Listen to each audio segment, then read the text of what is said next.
A few years ago, the world was shaken by some unexpected news. News about Atlantis. Suddenly, it turned out that the mysterious ancient state had been located in the Sahara. But isn't Atlantis supposed to have sunk in the water, not in the sand? It turns out that not everything is so simple. To find out where the truth is in this story, I conducted my own investigation. Before moving on to Atlantis, let's first deal with the Sahara. The desert is located on the African continent. It's considered the largest hot desert in the world, and the third largest of them all after the deserts of the Arctic and Antarctica. The area of the Sahara is 9,200,000 square kilometers, or 3,550,000 square miles. Of course, there are enough sites on such a huge territory. But the most amazing and unique place is the Eye of the Sahara. The Eye of the Sahara, also known as the Richat structure, is located in west-central Mauritania, and it does look like an eye. It's kind of a collapsed dome with a diameter of about 40 kilometers or 25 miles. The structure is so huge that it can even be seen from space. For a long time, Richat served as a reference point for cosmonauts in orbit, and it's quite convenient. A clearly visible object in the middle of a vast desert. But where did the eye come from? Initially, the Eye of the Sahara was considered an ancient meteorite crater. Big, round, it all made sense. But the bottom of the eye is too flat, and there are no impact traces on the rocks. It might have been a bomb explosion if it wasn't for the age of the structure. It's millions of years old. And what about a volcano? Another miss. There's no dome of volcanic rocks.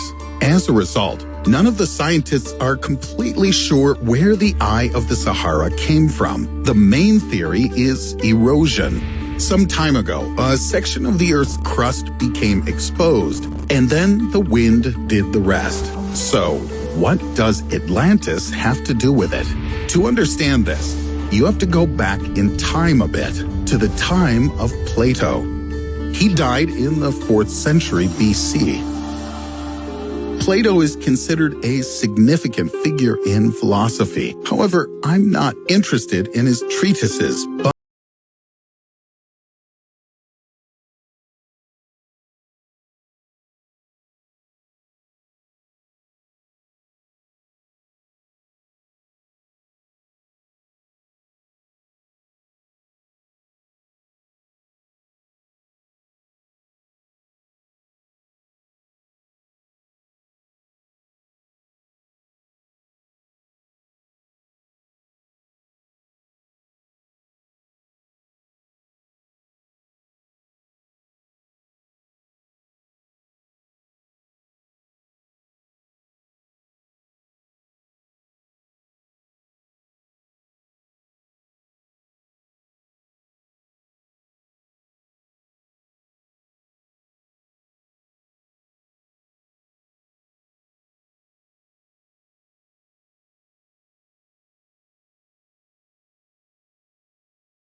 all the information together. A large circular object surrounded by several earthworks and located across the Strait of Gibraltar.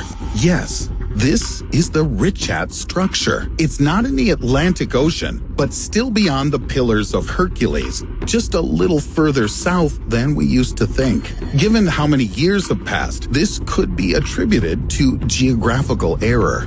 So, Are the remains of Atlantis really hidden in the Sahara? As with other episodes of the story, it's full of riddles. Some scientists believe Atlantis is just a myth, a fairy tale invented by Plato, and this is understandable, but I want to address the facts. Plato indicates the approximate time of the flooding of Atlantis 9,000 years ago. This means that it happened around 9,500 BC. Let's make allowances for the fact that the philosopher was not very good at dates. Let's consider this year as an example. Were there large-scale floods at that time? Yes. However, none of them occurred near the eye of the Sahara. It's quite well protected from water. In any case, there's no evidence yet that this particular region flooded. All right. Let's leave aside the Richat structure for now. One of the most common theories about Atlantis is that Plato loved zeros. So he added an extra zero to the date of Atlantis' existence. In fact, the archetype of the ancient Atlanteans were the inhabitants of the island of Crete. The Minoan civilization was very developed. Its representatives lived on islands and built luxurious palaces. But more than 900 years before Plato was born, a volcano erupted on one of the islands. In about a day, it led to destruction on the island and the formation of a huge tsunami. The wave hit the northern coast of Crete and other islands in this part of the Mediterranean Sea. Volcanic ash covered the fields and famine began. Of course, Crete didn't go underwater, but it experienced a strong decline. And all of this is very reminiscent of the history of Atlantis. But there is one but. Crete is located on the opposite side of Gibraltar. Plato, of course, could have mixed up the dates, but not east and west. Now, let's go back to the eye of the Sahara. Let's assume that Atlantis really existed in this place, and it wasn't a flood that destroyed it, but, for example, an earthquake, or it was conquered, or it slowly deteriorated due to natural causes. In any case, where people once lived, there should now be traces of them, and in the Richat structure, there are. It's here that archaeologists have found clusters of Acheulean artifacts. Most of them are located near the outer ring of the eye. The Acheulean culture belongs to the early Paleolithic period. It began spreading approximately 1,760,000 years ago. That is, long before the possible appearance and death of Atlantis. The population of this culture was at the early stage of the primitive communal system. In other words, people used fire, were engaged in hunting and gathering, and made simple stone tools. In general, they shared few similarities with the mythical Atlanteans.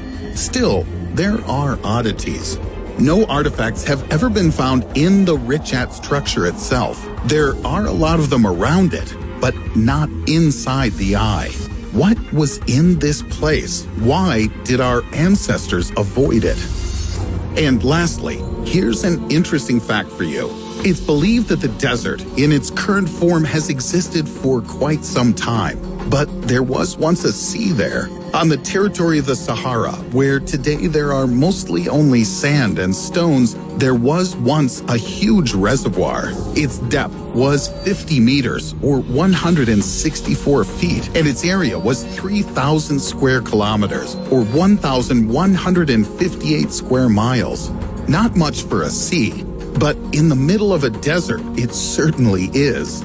And it wasn't just a reservoir. Many ancient snakes and fish lived in the waters of the Trans-Saharan Seaway, and they were huge. This is evidenced by the remains found by paleontologists in the middle of the desert.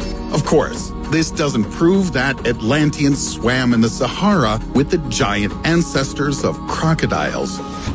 But it seems that this region is hiding many more secrets than previously thought. Scientists continue to explore the desert and the Richat structure, and who knows what it will lead to one day. If you like this video, give it a thumbs up. Don't forget to subscribe to the channel if you haven't already.